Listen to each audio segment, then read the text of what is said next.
Jemaat yang dikasihi oleh Tuhan Yesus Kristus, Shalom. Hari ini saya akan menyampaikan firman dengan judul pribadi yang dipakai Tuhan. Mari kita akan baca Kisah Para Rasul pasal yang ke-6 ayat 1 sampai ayat yang ke-7. Kita baca bersaut-sautan, saya baca ayat yang ganjil, saudara baca ayat yang genap, begitu selanjutnya sampai ayat terakhir kita baca bersama. Pribadi yang dipakai Tuhan. Kisah Para Rasul 6 ayat 1 sampai 7. Pada masa itu ketika jumlah murid makin bertambah, timbullah sungut-sungut di antara orang-orang Yahudi yang berbahasa Yunani terhadap orang-orang Ibrani karena pembagian kepada janda-janda mereka diabaikan dalam pelayanan sehari-hari. Silakan.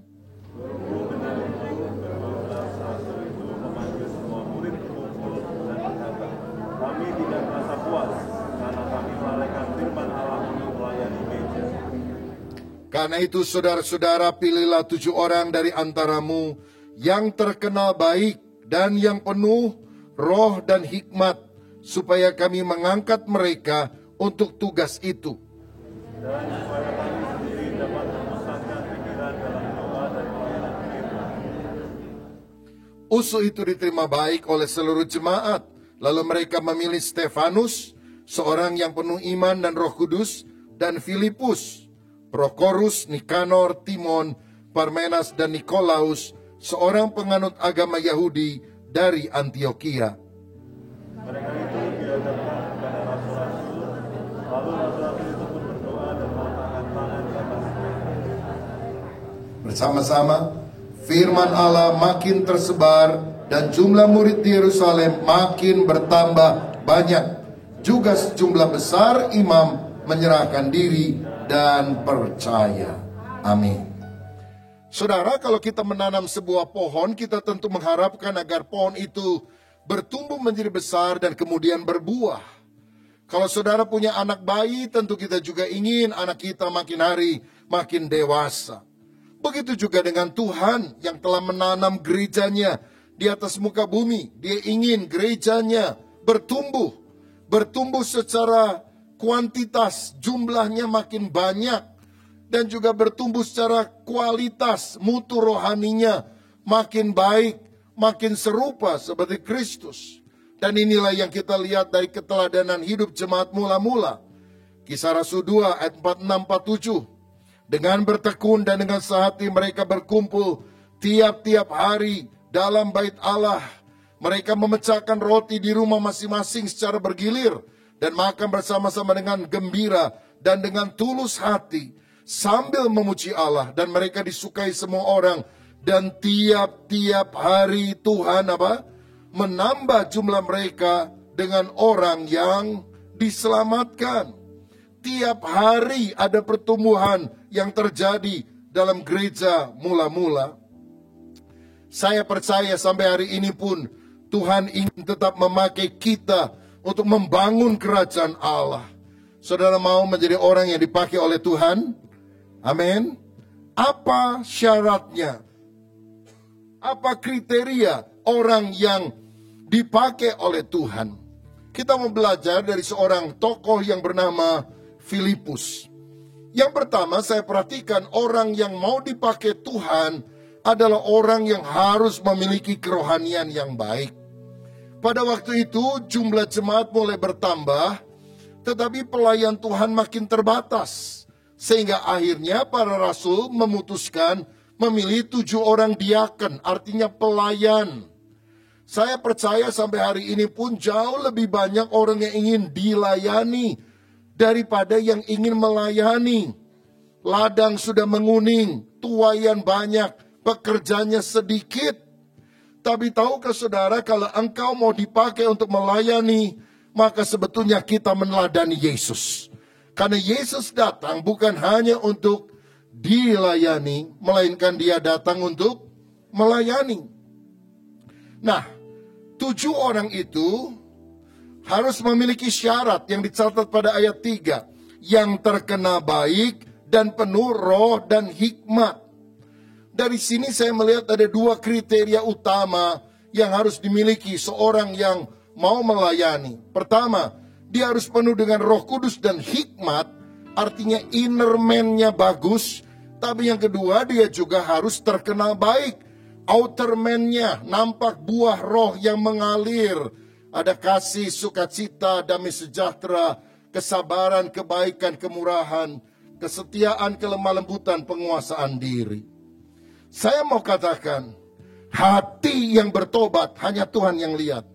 Tapi buah pertobatan harus bisa dilihat oleh orang lain. Dari mana orang tahu bahwa kita bertobat? Karena dari outer man kita mengalir hal-hal yang baik yang sudah berasal dari inner man tersebut. Matius 5 ayat 16 berkata, hendaklah kebajikan hatimu, demikianlah hendaknya terangmu bercahaya di depan orang, supaya mereka melihat perbuatanmu yang baik dan memuliakan Bapamu yang di sorga. Ini beda sekali dengan orang Farisi. Luarnya kelihatannya putih, dalamnya penuh dengan tulang busuk. Tuhan mau di dalam dan di luar sama. Itulah orang Kristen yang akan jadi teladan bagi banyak orang. Ada seorang ateis tidak percaya adanya Tuhan, tapi satu kali dia ngomong begini kepada temannya, saya nggak percaya Tuhan itu ada. Tapi seandainya Tuhan itu benar-benar ada, seperti katanya orang Kristen itu, dan bahkan dia benar-benar menjelma menjadi manusia, saya rasa dia adalah tetangga di sebelah rumah saya. Karena tetangganya adalah seorang misionaris yang baik sekali. Akhirnya ateis ini bertobat, bukan karena diinjili, saudara, tapi karena dia melihat keteladanan dari orang yang begitu menampilkan karakter Kristus. Di dalam Injil ini, di dalam Alkitab ini ada 4 Injil. Matius, Markus, Lukas, Yohanes. Tapi orang lain melihat Injil yang kelima, Injil yang terbuka, yaitu kesaksian kehidupan kita. Biarlah kita makin hari makin diurapi Roh Kudus, sehingga memiliki kerohanian yang berkenan kepada Tuhan. Siapa yang rindu hidup makin saleh, makin berkenan kepada Tuhan? Berikan tepuk tangan yang meriah untuk Tuhan Yesus. Yang kedua, orang yang dipakai Tuhan itu punya ciri memberitakan Injil dengan giat. Itulah yang saya lihat juga dalam hidup Filipus, kisah 8 ayat 4-6. Mereka yang tersebar itu menjelajah seluruh negeri itu sambil memberitakan Injil. Dan Filipus pergi ke suatu kota di Samaria dan memberitakan Mesias kepada orang-orang di situ. Ketika orang banyak itu mendengar pemberitaan Filipus dan melihat tanda-tanda yang diadakannya, mereka semua dengan bulat hati menerima apa yang diberitakannya itu. Filipus seorang pelayan sederhana, pelayan meja, melayani para janda. Tapi kemudian dia dipakai Tuhan menjadi seorang pemberita Injil. Dia pergi ke Samaria. Saudara tahu orang Samaria itu nggak akur sama orang Yahudi. Karena orang Yahudi mesti kawin sama orang Yahudi. Tapi orang Samaria adalah orang Yahudi yang kawin sama pendatang, sama suku yang lain. Sehingga akibatnya mereka tidak dianggap pribumi. Dipandang rendah, dipandang sebelah mata oleh orang Yahudi. Tapi kepada orang yang tersisih, kepada orang yang terpinggirkan, Filipus mau memberitakan Injil. Saya katakan bahwa pemberitaan Injil harus dilakukan kepada semua orang. Karena semua orang membutuhkan Yesus. Bukan hanya orang kaya yang perlu mendengar Injil. Orang miskin pun perlu. Bukan hanya orang dari suku tertentu yang perlu mendengar berita Injil. Semua orang membutuhkan keselamatan. Dan kita harus terpanggil untuk membawa kabar baik ini. Saudara, Filipus itu meniru siapa sebetulnya dengan memberitakan Injil kepada Samaria? Meniru Yesus. Karena Yesus pernah ke Samaria dan dia berbicara tentang air hidup kepada seorang wanita di tepi sumur Yakub. Dan akhirnya seluruh kota datang untuk berjumpa dengan Sang Mesias. Mari kita memberitakan Injil, kabar baik kepada orang-orang yang belum mengenal Tuhan. Saya ingat satu kali ada seorang pemuda namanya Markus masuk sekolah Alkitab, belajar teologi. Satu kali dia mengikuti kelas homiletika, kelas ilmu berkhotbah. Dia gemeter karena ada praktek khotbah. Saudara, dengar khotbah itu gampang. Mengkritik orang yang khotbah lebih gampang. Tapi coba saudara yang khotbah. Maka Markus mempersiapkan. Dan pada hari pelajaran itu dilakukan, guru memanggil beberapa murid untuk khotbah, termasuk Markus. Ketika Markus maju ke depan, dia bingung kan, dia sudah coba persiapan tapi rasanya akalnya buntu. Lalu dia tanya, teman-teman, saya mau khotbah. Tapi apakah kalian tahu apa yang akan saya khotbahkan? Teman-temannya bingung, ini belum khotbah udah nyanyi. Belum tahu. Oh, berarti Anda tidak siap. Kalau Anda tidak siap, buat apa saya khotbah? Lalu dia duduk, saudara-saudara. Dosen bilang, kenapa kamu begitu? Iya Pak, maaf tidak siap. Oke, ku beri waktu 1 minggu ya. Kamu mesti khotbah minggu depan. Kalau tidak, awas, kamu tidak ada nilai. Siap Pak dosen. Dia siapkan 1 minggu kemudian, saudara-saudara. Dan kemudian dia mulai berdiri dan mulai berkhotbah lagi. Teman-temannya rasa kasihan karena Markus anak baik tapi nggak pintar ngomong, saudara. Lalu Markus tanya, teman-teman, saya mau khotbah. Tapi apakah kalian sudah tahu apa yang akan saya khotbahkan? Teman-teman saling melirik dan berkata, sudah tahu. Maksudnya untuk menolong Markus. Markus bilang, waduh bagus. Saya belum khotbah, Anda sudah ngerti khotbahnya. Kalau gitu buat apa lagi saya khotbah? Dia duduk, saudara-saudara. Dosen marah, dia bilang, awas ya. Sekali lagi ku beri kesempatan, kamu tidak khotbah, nilai kamu 0. Baik Pak. Dia benar-benar siapkan seminggu itu untuk menyampaikan khotbah. Dan pada hari haknya dia berdiri. Teman-teman yang berunding, kasihan ini Markus. Kalau nggak bisa dipecat dari sekolah Alkitab. Dan benar Markus nanya lagi pertanyaan sama. Apakah kalian sudah tahu apa yang akan saya khotbahkan hari ini? Maka yang bagian kanan berkata, sudah tahu. Yang bagian kiri berkata, belum tahu. Dan Markus berkata, hari ini ada 2 kelompok. Yang belum tahu dan yang sudah tahu. Jadi tolong yang sudah tahu, beritahu yang belum tahu. Dan dia duduk lagi, saudara-saudara. Tapi hari itu dosen tidak marah. Dia bilang, bagus Markus, saya dapat ide apa itu penginjilan. Penginjilan itu artinya yang sudah tahu, kasih tahu sama yang belum tahu. Saudara tahu bahwa Yesus itu satu-satunya juru selamat? Saudara tahu bahwa Yesus mengasihi kita dan ingin mengampuni dosa kita? Amin. Beritahu kepada yang belum tahu. Karena itulah panggilan kita, memberitakan Yesus, Sang Juru Selamat, memberitakan Injil, kabar baik, supaya orang berdosa diselamatkan.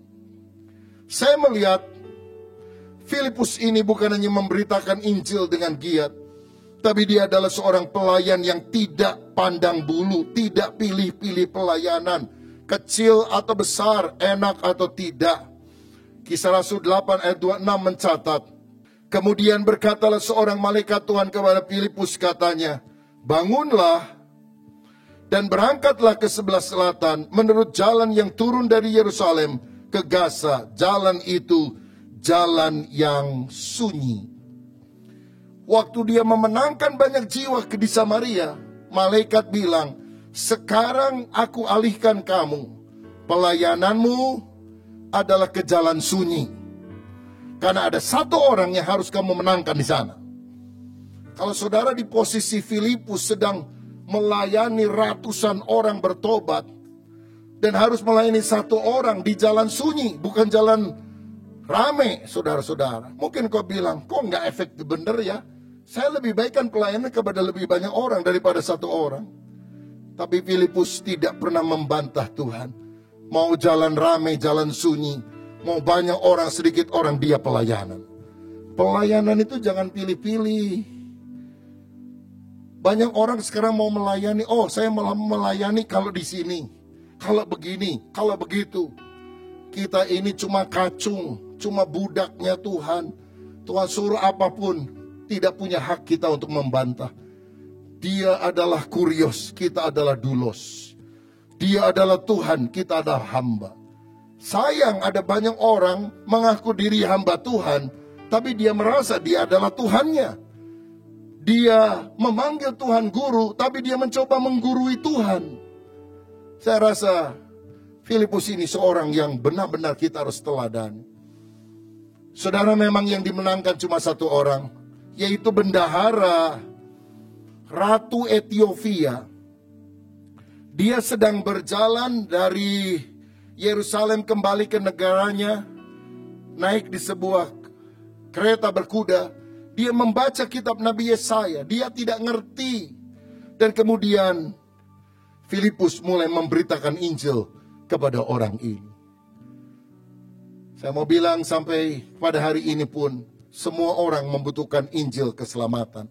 Mari kita setia memenangkan jiwa, menanam gereja baru. Karena melalui satu orang ini seluruh Ethiopia akhirnya mendengar Injil. Sampai hari ini kalau banyak orang Kristen di Ethiopia, itu karena apa yang dilakukan oleh Filipus kepada satu orang. Tapi dampaknya sangat luar biasa. Ayo kita dipakai oleh Tuhan untuk menanam jemaat-jemaat dimanapun berada. Sejak beberapa tahun yang lalu saya punya kerinduan untuk gereja kita bisa membangun sebuah jemaat di Bandung Timur. Karena sejauh yang saya tahu di daerah Bandung Timur belum ada gereja resmi sampai sekarang. Sekian tahun yang lalu 7 gereja di Ranca Ekek ditutup oleh massa. Ada HKBP sekian bulan yang lalu digeruduk oleh massa.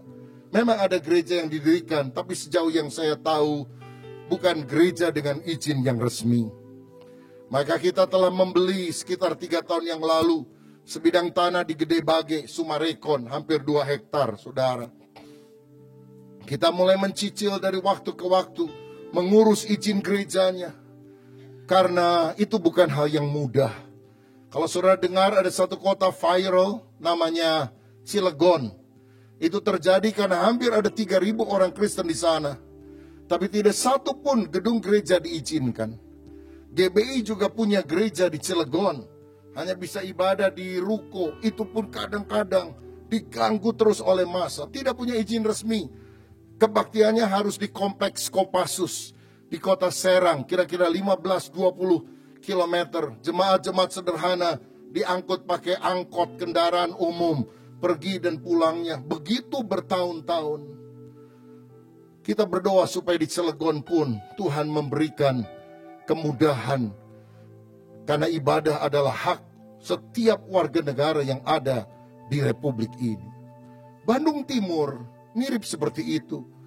Cuma Cilegon lebih viral, saudara. Kita berusaha, kita berdoa, kita melakukan pendekatan.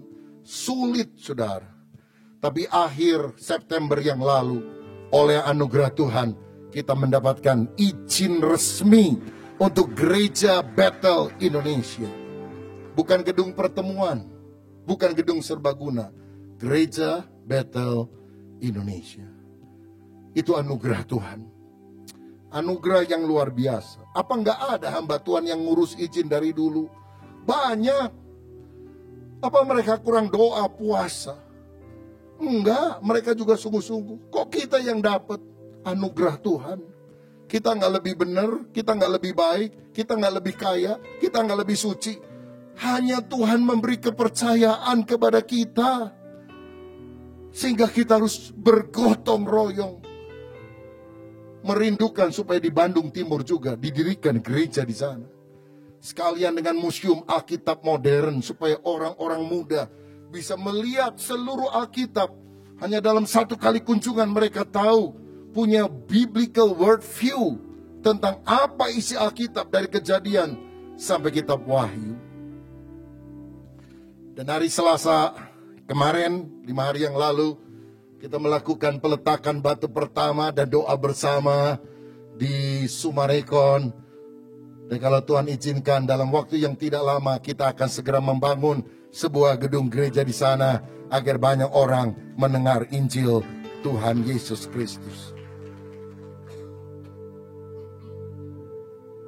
Saudara-saudara, pada waktu izin itu keluar dan saya dapatkan WA-nya dari panitia, nomornya dan sebagainya. Saya posisi sedang ada di Singapura, saudara.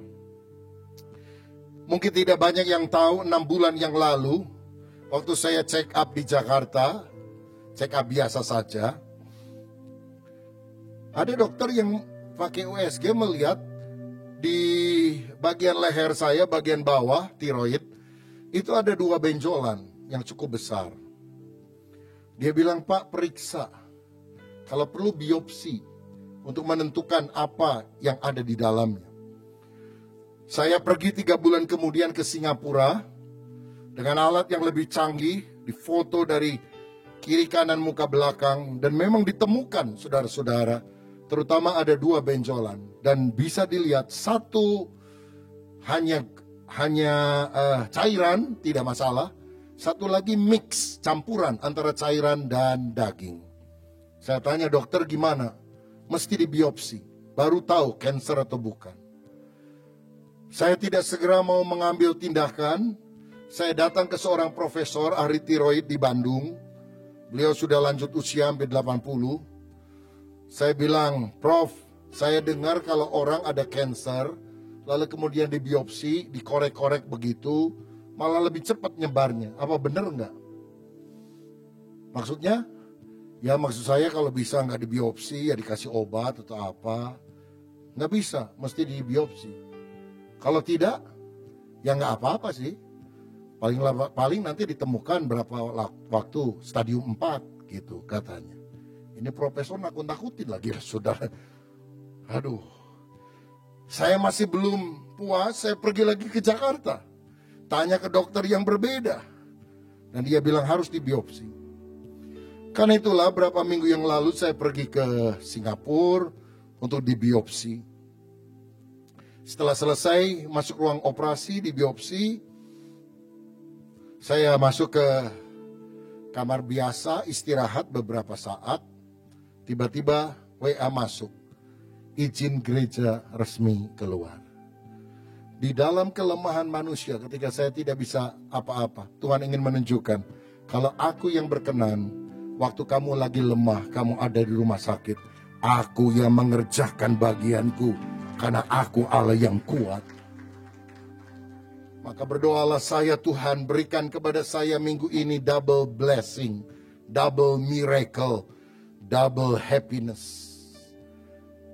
Saya mohon 4 hari lagi hasil biopsi keluar. Kiranya ini juga merupakan mujizat. Karena saya harus mengerjakan hal ini. Kalau saya sakit, saya harus berobat, harus diradiasi atau apapun. Tubuh saya akan melemah. Dan itu tentu akan punya kendala untuk pembangunan yang ada. Beri saya anugerah dan kesehatan Tuhan. 4 hari kemudian, dokter telepon saya sebelum dia serahkan suratnya. Dan intinya, no cancer at all. Tidak ada kanker sama sekali. Aduh, saya bersyukur kepada Tuhan. Karena saya tahu Tuhan masih mau memakai saya untuk melakukan tugas pekerjaannya. Kalau saudara mau mengalami mujizat, saudara mau sehat, mau panjang umur, layani Tuhan. Pohon yang tidak berbuah akan ditebang. Tapi yang berbuah dibersihkan supaya lebih banyak berbuah. Tapi Tuhan tetap akan memakai kita untuk menjadi alat kemuliaan-Nya. Berikan kemuliaan untuk Tuhan kita. Karena itu mari kita sama-sama melayani Tuhan, bergotong royong. Karena kalau saya bangun gereja di Mekarwangi, di Sumarekon, atau dimanapun saja, itu bukan milik saya pribadi, saudara. Nggak ada nama saya yang akan tercantum. Ini punya Rubin Adi Abraham, enggak. Semuanya Gereja Bethel Indonesia. Setiap jemaat yang memberikan persembahan dan menjadi anggota jemaat, sekecil apapun persembahanmu, engkau secara legal adalah pemilik daripada Gereja Bethel Indonesia. Karena gereja sebetulnya adalah milik Tuhan sendiri. Dan dipercayakan kepada kita umatnya untuk mengelola dan membangunkannya untuk kemuliaan nama Tuhan. Apakah saudara mau dipakai oleh Tuhan? Yang ketiga, kita harus mengenal firman secara mendalam. Lihat, Kisah Rasul 8 ayat 29-31. Lalu kata roh kepada Filipus, pergilah ke situ. Dekatilah kereta itu. Filipus segera ke situ, mendengar sida-sida sedang membaca kitab Nabi Yesaya. Kata Filipus, mengertikah Tuhan apa yang Tuhan baca itu? Jawabnya, bagaimanakah aku dapat mengerti kalau tidak ada yang membimbing aku? Lalu ia meminta Filipus naik dan duduk di sampingnya. Waktu orang ini membaca kitab dan tidak mengerti, yang dibutuhkan adalah seorang mentor, seorang pembimbing rohani, yang bisa dengan bahasa sederhana menjelaskan kepada orang lain. Inilah ciri orang yang mau dipakai Tuhan. Saudara membaca firman, walaupun kau belum mengerti 100%, tapi engkau mulai bisa menjelaskan kepada temanmu. Yang dimaksudkan ayat ini adalah begini, begini, begini. Dan bukankah di dalam komunitas komsel yang ada, kita bisa saling sharing firman. Ayat ini kalau saya aplikasikan dalam hidup, caranya begini. Sehingga orang yang paling simple pun, yang tidak terpelajar pun bisa mengerti. Karena saudara menjelaskan firman Tuhan itu secara benar kepada mereka. Saudara, kita harus belajar memberikan pertanggungjawaban iman kepada orang yang menanyakan.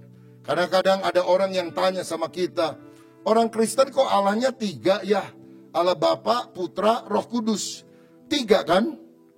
Lalu kita bilang Allah itu esa, 1, cuma 3 pribadi. Bisa dibedakan tapi tidak bisa dipisahkan. Lalu kita berikan penjelasan. Allah itu kok beranak? Siapa bidannya? Kita jelaskan. Allah itu tidak beranak secara biologis, karena istilah anak Allah bagi Yesus itu istilah. Kalau saya bilang anak kunci bukan berarti kunci beranak. Kalau saya bilang anak tangga bukan berarti tangga beranak. Kalau saya bilang anak kucing itu artinya dia punya sifat kucing karena dia adalah kucing. Kalau saya bilang anak manusia berarti dia punya sifat manusia karena dia adalah manusia. Kalau Yesus dikatakan anak Allah, karena dia punya sifat Allah, karena dia adalah Allah. Nah, inilah yang disebut sebagai apologetika, yaitu ilmu yang membuat kita bisa menjelaskan secara logis kepercayaan iman kita kepada orang yang mempertanyakannya. Tujuan yang pertama dari apologetika menurut hemat saya adalah memaparkan dasar rasional bagi iman Kristen. Membuktikan apa yang dikatakan Alkitab itu benar. Memang iman itu masalah hati. Tapi bukankah Alkitab itu punya dasar yang sangat objektif? Bahwa apa yang dicatat di dalamnya adalah benar. Yesus adalah fakta sejarah. Dia pernah benar-benar mati, dia pernah benar-benar bangkit, dia pernah benar-benar naik ke surga, dan dia akan datang untuk kali kedua. Yang kedua, kita harus membela, menjawab sanggahan orang yang tidak percaya terhadap iman Kristen. Kalau ada orang menyerang, kalau ada orang mempersalahkan, kita memberikan klarifikasi, jawaban yang tepat dan benar. Dan yang ketiga, menyingkapkan kesalahan pemikiran, menyingkapkan kesalahan pemahaman dari orang lain yang tidak percaya terhadap kekristenan. Dan tujuan daripada apologetika, pertanggungjawaban iman kita kepada orang yang mempertanyakan itu bukan untuk membuat orang lain malu, marah, kala berargumentasi. Bukan juga untuk menunjukkan kepandaian dan kefasihan lidah kita, tapi membagikan kasih Tuhan agar orang berjumpa dengan Kristus, sang kebenaran itu. Itu sebabnya orang yang menjelaskan tentang firman harus nampak dalam karakter lemah lembut, hormat, dan saleh. Itulah Injil kelima yang harus kita tampilkan kepada orang lain, sikap hidup yang baik. Saya rasa hambatan penginjilan yang utama salah satunya adalah cara penginjilan yang tidak sejuk, tidak kontekstual, dan tidak menjawab kebutuhan. Pada dalam 1 Petrus 3 ayat yang ke-15, Alkitab berkata demikian, tetapi kuduskanlah Kristus di dalam hatimu sebagai Tuhan, dan siap sedialah pada segala waktu untuk memberi pertanggungan jawab kepada tiap-tiap orang yang meminta pertanggungan jawab dari kamu. tentang pengharapan apa yang ada padamu, tapi harus dengan lemah lembut dan hormat, dan dengan hati nurani yang murni, supaya mereka yang memfitnah kamu karena hidupmu yang saleh dalam Kristus menjadi malu karena fitnahan itu. Karena itu saya percaya Tuhan memanggil kita bukan untuk menang debat. Tuhan memanggil kita untuk memenangkan jiwa. Karena menang debat tapi kalau kehilangan jiwa buat apa? Saya banyak belajar firman. Belasan tahun saya sekolah teologi dari S1, S2, S3. Tapi tujuannya bukan mau ngalahin orang. Sehingga membuat orang mengakui saya lebih pintar dari dia. Nggak ada guna, saudara. Memenangkan jiwa dengan kasih. Supaya orang yang tidak percaya bertobat, menerima Yesus, memperoleh hidup kekal. Itu yang kita harus upayakan dengan segenap hati kita. Jadi kalau saudara ingin menjadi pribadi yang dipakai oleh Tuhan, yang pertama seperti Filipus, kita harus memiliki kerohanian yang baik. Yang kedua, kita harus memberitakan Injil dengan giat. Yang ketiga, kita harus mengenal firman secara mendalam. Dan yang terakhir, kita harus membangun keluarga teladan. Kisah Rasul 21 ayat 8 dan 9. Pada keesokan harinya kami berangkat dari situ dan tiba di Kaisaria. Kami masuk ke rumah Filipus pemberita Injil itu, yaitu salah satu dari ketujuh orang yang dipilih di Yerusalem, dan kami tinggal di rumahnya. Filipus mempunyai 4 anak darah yang beroleh karunia untuk bernubuat. 20 tahun setelah Filipus memberitakan Injil di Samaria, Paulus mengunjungi kota Kaisaria dan berjumpa dengan Filipus, salah satu dari 7 diaken. Dia menginap di rumahnya. Dan Paulus berkata, aku ketemu dengan Filipus. Dia punya 4 orang anak perempuan semua. Dan semuanya punya karunia bernubuat. Artinya peka mendengar suara Tuhan dan bisa menyampaikan kepada orang lain. Tidak mungkin hal ini bisa muncul dari keluarga yang tidak cinta Tuhan. Tapi Filipus dan suaminya cinta Tuhan, melayani Tuhan, melahirkan keturunan ilahi yang takut akan Dia. Bahkan anak-anaknya melayani Tuhan. Saya percaya dari sini kesalehan sejati, pelayanan sejati nyata pertama-tama dalam keluarga. Maukah kita menjadi orang yang pertama-tama melayani keluarga terlebih dahulu, supaya ada damai sejahtera dalam keluarga? Untuk apa kita punya nama besar, nama hebat di luar, tapi kacau balau dalam keluarga? Betapa kita harus berkata, Tuhan, mulai dari keluargaku. Aku mau melakukan yang terbaik, sampai akhirnya akan muncul keturunan ilahi yang juga hidup takut akan Tuhan. Salah satu ayat dalam Lukas 1 ayat 15 dan 16 yang saya sukai adalah kisah tentang Zakaria dan istrinya Elisabeth, yang akhirnya pada masa tua diberi oleh Tuhan anak yang disebut sebagai Yohanes Pembaptis. Dan ini pesan Tuhan bagi mereka. Sebab ia, Yohanes Pembaptis, akan besar di hadapan siapa? Tuhan. Dan ia tidak akan minum anggur atau minuman keras. Dan ia akan penuh dengan Roh Kudus mulai dari rahim ibunya. Dan dia akan membuat banyak orang Israel berbalik kepada Tuhan Allah mereka. Yohanes adalah seorang yang disebut besar di hadapan Tuhan. Bahkan Yesus sendiri bersaksi, dari semua manusia yang dilahirkan oleh wanita, tidak ada yang lebih besar daripada Yohanes Pembaptis. Dia orang sederhana, khotbahnya bukan di gereja besar. Dia khotbah di padang gurun, teriak-teriak, gak pakai mikrofon. Bertobat, kerajaan Allah sudah dekat. Pakaiannya sederhana, makanannya sederhana. Tapi dia membawa balik orang-orang kepada Allah. Berbalik, bertobat kepada Tuhan. Bahkan dia yang memperkenalkan halayak ramai kepada Yesus. Ketika dia berkata, lihatlah anak domba Allah yang mengangkut dosa seisi dunia. Kecil di hadapan manusia, sederhana, bersahaja, tapi besar di hadapan Tuhan. Karena dipakai untuk memberitakan tentang Yesus. dipakai membuat orang-orang yang seharusnya berjalan ke neraka bertobat, berbalik kepada Tuhan. Itulah orang yang besar di hadapan Tuhan. Ini doa saya kalau engkau punya anak, kalau engkau punya cucu pada satu hari. Doa dan upayakan. Mereka bukan hanya besar di hadapan manusia, tapi mereka menjadi orang besar di hadapan Tuhan. Ada banyak orang menyekolahkan anaknya ke sekolah hebat. Bangga karena anaknya jadi sarjana. Bangga karena pekerjaannya bagus. Bangga karena uangnya banyak. Bangga karena punya rumah besar, mobil yang bagus. Tidak salah. Tapi kalau mereka tidak takut Tuhan, karena mereka tidak kenal Yesus, mati masuk neraka, saudara. Saya rindu anak, cucu saya, keturunan saya, semuanya menjadi orang yang takut akan Tuhan. Menjadi orang yang besar di hadapan Tuhan. Menjadi orang yang cerita tentang Yesus kepada orang lain. Pekerjaan, talenta, profesi bisa berbeda.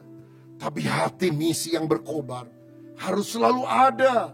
Dan itu tidak mungkin lahir dengan sendirinya kalau tidak kita punya sikap seperti Filipus dan istrinya, seperti Zakaria dan Elisabet. Perubahan harus dimulai dari kita. Mari kita makin hari makin dewasa secara rohani. Kalau mau jadi Kristen-Kristen yang benar, saudara. Saudara hanya datang ke gereja seminggu sekali, sebulan sekali. Ya seperti saudara ke bioskop mungkin sebulan sekali, saudara ke gereja sebulan sekali. Atau yang ke bioskopnya seminggu sekali, ke gereja juga seminggu sekali. Tidak akan mengubah hidup. Tapi hari ini maukah engkau berkata, aku mau seperti Filipus. Aku mau hidup takut akan Tuhan. Sehingga itu akan transfer kepada seluruh anak-anakku. Orang yang bisa bernubuat itu peka mendengar suara Tuhan. Itu 4 anaknya mendengar suara Tuhan. Dan bisa menyampaikan pesan Tuhan kepada orang lain. Ini dahsyat sekali, saudara-saudara. Maukah engkau hari ini berkata, Tuhan, kalau engkau berkenan, minimal salah satu anakku, atau kalau bapak ibu sudah lanjut usia, minimal salah satu dari cucuku menjadi orang yang besar di mata Tuhan. Aku gak peduli apa kata dunia. Mungkin dia orang sederhana biasa saja. Tapi ketika engkau urapi dia dengan Roh Kudus, pakai dia menjadi hambamu, pakai dia untuk memperkenalkan Yesus, memakai dia untuk membawa orang berbalik dari jalan yang sesat. Aku tahu dia orang yang besar di mata Tuhan. Dan itulah orang yang dipakai Tuhan. Maukah engkau berkata hari ini, jadikan saya orang sedemikian, yang melahirkan keturunan ilahi, yang memiliki keluarga yang bisa diteladani, sehingga dari keluargaku muncul orang-orang yang memberitakan Injil. Kalau itu kerinduan saudara, berdoa. Saya percaya Tuhan ada di sini. Dia akan mengabulkan doa kita sekalian. Tuhan Yesus memberkati kita. Amin.